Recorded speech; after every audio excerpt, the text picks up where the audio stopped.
This is Creating Your Encore Career and Becoming a Silver Entrepreneur with your host, Lynn Freest. Lynn will share ideas and expert advice from people that are walking in your shoes and living their encore careers, where they want and at the pace they want. You'll start a company of one with confidence and knowledge to live a fulfilled life of freedom and ease. Lynn is a coach and leadership consultant whose mission is to show senior leaders and experts how to start something refreshing and new after a full career in the corporate environment. Welcome to this episode of Making Transitions and Creating Your Encore Life. This is where you can learn to do what you love, when you want, and where you want. You can create and live your dream. If you're ready to get started today, please contact me at lynn@lynnfreest.com. As always, thanks for listening. This is episode 218, and it's titled Relationships Are Vital to Having a Great Encore Life. And this comes from a book called The Good Life, Lessons from the World's Longest Scientific Study of Happiness. And it's by Robert Waldinger and Mark Schultz. So just as some quotes from the book to help us get started here, they start with the question, what makes life fulfilling and meaningful? And there are some simple steps that you can do, but the easiest answer is relationships. The stronger our relationships, the more likely we are to live happy, satisfying, and healthier lives. And this was a Harvard study of development, and it went on for about 84 years. So this is a key thing. Now, the authors have, right in the beginning of the book, they summarize this same idea, saying, many times people ask us, what are the key things to do with respect to relationships? And after this 84-year-long study with a wide group of people, collecting yearly or biannual interviews, boils down to positive relationships are essential to human well-being. So again, we'll talk about some of the things. I won't cover everything in the book.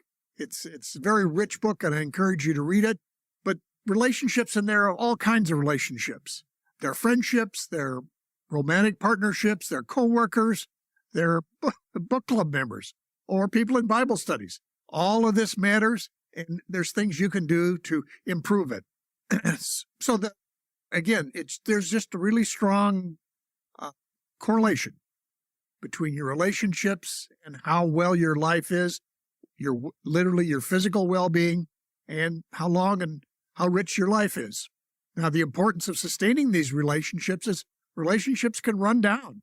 You need to actually, as I had a friend and teacher once said, you have to keep the plate spinning. He uses the thing from an old Ed Sullivan thing where a person was spinning plates on sticks and he had to keep going back and keeping the plate spinning. The same thing is true of relationships.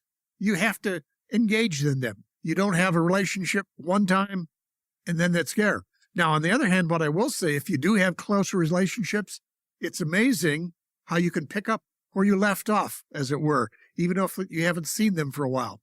So it's the whole thing is you can't ignore keeping up with your relationships, but on the other hand, it is possible to have long distance or long time relationships. And I think there's another idea here. It's the art of checking in. How do you maybe intentionally go back and check in with people? Sometimes they suggest if it's not your natural style, literally create a spreadsheet for yourself and say, who haven't I spoken to in a while? I've got it could be a list of 150 people that you at least have some relationship with. It's always good to go back and check in with them. Again, some of these things you can pick up with right away because you built the relationship over time and you've just lost contact. In the book, they have multiple stories about people who had strong relationships and then had the busyness of life and things just, they neglected them. And then later on, they tried to go back and rebuild them. In many cases, they could. But it was one of those things where their happiness drifted downwards as they didn't have those strong relationships. Some of the key elements of it, as far as what you need to do, are, do you have empathy? Can you trust the person? Do you have some mutual respect? Do you have some shared interest? Now, it's not like a person you have a relationship has to be just like you at all. They can be very different. Oftentimes, what you and I find is some of our good friends They don't share the business we're in. They don't even necessarily share the same opinions that we have. But there's other elements where we do have an empathetic bond. We have a trust in one another, a mutual respect. So again, you're not necessarily looking for people who are just like you. In fact, I think variety is probably a useful thing to have. Then the other piece is, whether it be romantic relationships or any, there's a significance in being vulnerable. And it's one of those things, being open, because you can't really build a deep relationship if you're guarded. So this whole idea of being able to trust, being able to be vulnerable, being able to be open. One of the quotes that were in the book, and I've seen it many times before, is your close friend is the one that you can call at 3 a.m. in the morning because you're heartbroken or there's been an accident or whatever it may be. But it's that idea of who can you call and pretty much talk to anything about. So now another element they talk about in there is there's a balance between personal growth and relationships. And again, as we think about the Encore life, maybe we've gone through a period of time where we're really in personal growth, achievement, all these kinds of things. And maybe we just didn't have a very good balance between relationships and our individual achievement. And now all of a sudden, though, we're pausing, taking a step back and saying, maybe just being on the achievement treadmill isn't all that it's cut out to be. Maybe I should be trying something else. Now, they also talk about that thing in this study. Obviously, they identified relationship challenges. Some of these are, again, it gets back to the vulnerability, the trust. So sometimes there are going to be conflicts, even in good relationships, spouses, family, even friends. So it's the importance of having forgiveness and being able to let go of things that have happened. And often that's one of the signs of a good relationship, that you may have said something stupid or dismissive or whatever it may be, and they could and likely will call you out on it. But then between the two of you, you can forgive one another, you can let it go, and you can move on. And I think another piece that goes into this is, do each of you have a growth mindset, especially if all you can control is you.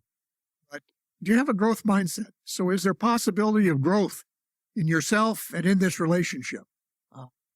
I've often heard it said that, again, from a good friend and teacher, that the nature of your relationship is the nature of the last 5 conversations you had. So a couple things that means is relationships happen through conversation, but the other thing, the possibility it gives is that, hey, you can change the nature of this relationship in your next 5 conversations. So it's one of those things to keep that in mind as you go forward. Another piece of this, what do we do about relationships in the digital age? We're disconnected, and we just really need to think about it.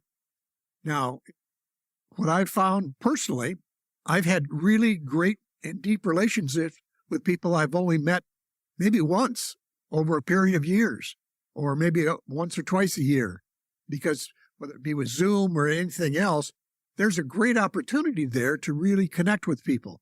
And being in person is always the best, because that's where you have the clearest picture. You get to see whether it's body language, just everything about a person. It's best in person. So even those things where you're going to have, I'll say, a digital relationship, if it's at all possible, at least once a year or something like that, try your best to meet somebody in person. And again, renew that relationship and keep the plate spinning. The other thing is, be conscious of how you use Zoom, the various technologies, so that people can, again, see the best. So you need to be, have your camera on, as it were, do what you can to make a good impression. Once again, even though you're in a setting where it's on camera, the whole idea of being vulnerable and genuine, authentic, all of those things really matter. So that's sort of a quick review of the book, and I certainly didn't do it justice for all the depth of an 84-year-long study. And I really recommend the book highly, because it's actually made up, obviously, of a whole lot of hundreds and thousands of interviews of people and a wide variety of people.